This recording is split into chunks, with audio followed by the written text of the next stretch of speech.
हमने थोड़ा सा बेसन लिए, बेसन के अंदर हम थोड़ा सा ज़ीरा डालेंगे। उसके बाद आप हस्बे जायका अपने लिए नमक मिर्चें डाल दीजिए। थोड़ा सा खाने का सोडा डलेगा।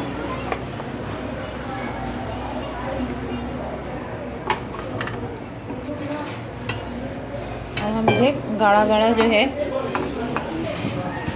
देखिए अब हमने ऐसा गाढ़ा गाढ़ा बना लिया है इसको।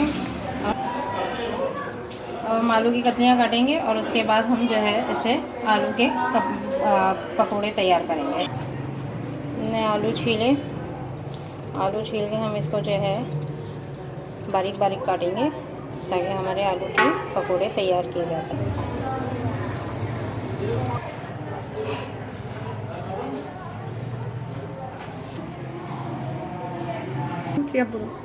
प्याज के पकौड़े तैयार कर रहे हैं। अब हम इसमें प्याज का मसाले काट रहे हैं। तो प्याज हमने काटी, उसके बाद हम मिर्चें काटेंगे, फिर नमक मिर्चें और आपका खाने का सोडा डाल के इसको पीट के 10-15 मिनट के लिए रखेंगे ताकि ये ठहर जाए।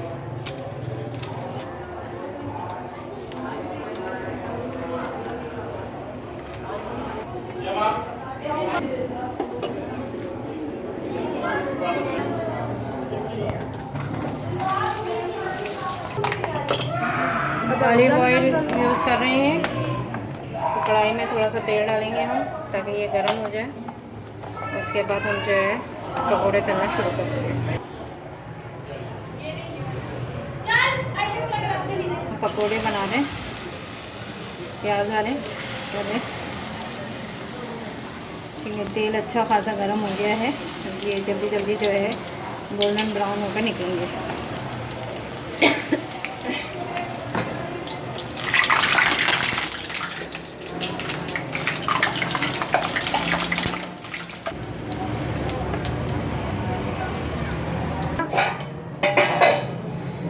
ये आलू के पकौड़े तलने हैं।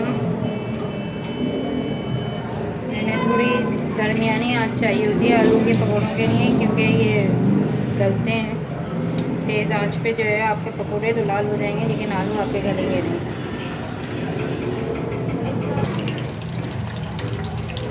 जल्दी बोल दे। देखिए जी ये हो गए हैं। हम इसे आलू के पकौड़ों को निकाल रहे हैं। देख रही हैं आप कलर कितना खूबसूरत आया है इसका।